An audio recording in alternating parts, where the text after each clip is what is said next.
I'm here with Schima Labitsch. You're a graduate student at Fordham University and this year's winner of the St. Gallen Wings of Excellence Award. So congratulations on that. Yeah, of course. And yeah, to start the interview, just briefly about this year's topic, growth, the good, the bad and the ugly. What comes to your mind in just 2 sentences? It's complicated and very diverse. And in your essay you presented an alternative to growth. So why do you actually think we need alternatives to growth? So I didn't present actually an alternative to growth per se. What I was rather saying is that we need an alternative to how we understand this question, because most of the alternatives are out there and they're good.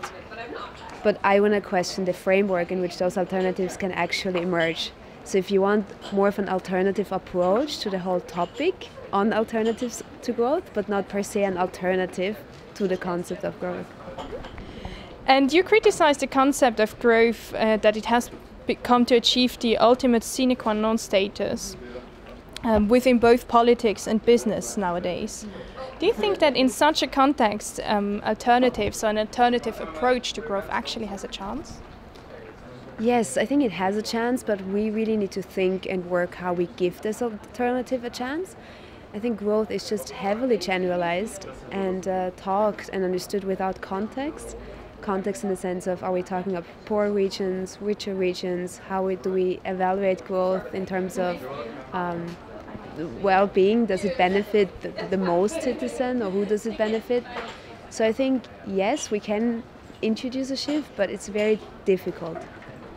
And now we've been talking about your approach, but we haven't presented it yet. So could you summarize it very quickly? Sure. So the main argument is that we really need to analyze how we understand, talk and portray growth, because that either perpetuates how we think and practice growth or break with growth. And I present a framework starting with why, proceeding to what and how, that should sort of construct a new environment that is less hostile to alternatives and actually presents them as choices, like growth is a choice, and not just as, an idealized abstraction that is hard to realize. And I think what I'm also trying to show with that framework is that it's an inherently political choice as well. It's not only technical about finding the best alternatives, it's how we enable a shift in the debate, which is currently always said to be too costly for consumer welfare, or it's just not feasible, it's too idealistic.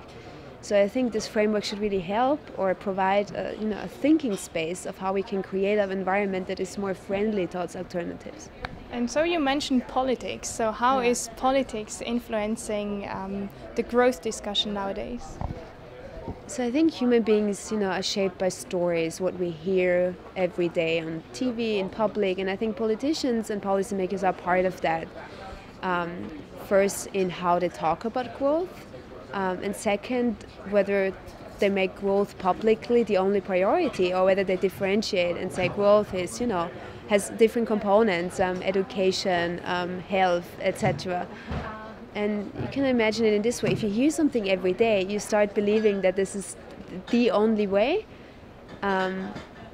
I always compare it, imagine 2 countries. In one country, a leader always talks about how important growth is, and we didn't manage to achieve 5 and 6%. And in another country, the goals are different. They might correlate with growth, but growth is just not at the forefront.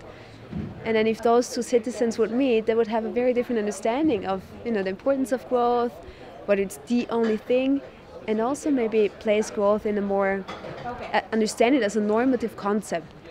So normative concept means that it's open to discussion, that it's not set in stone.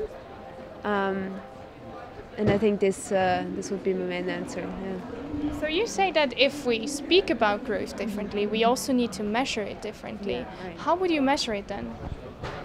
Well, I didn't give any concrete examples how we can measure it differently. I think that would be a whole different topic.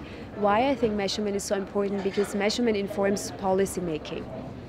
So policy making is based on data, and data again is aggregated through types of measurement. So if we get the measurement wrong or do the measurement in a certain way, this has implications on the policies that we make.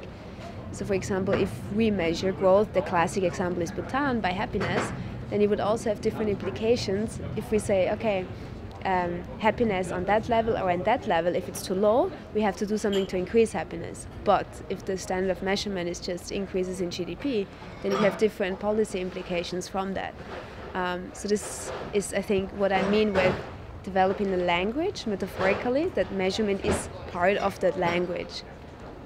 Well, thank you very much for your explanations and congratulations again. Thank you for taking the time.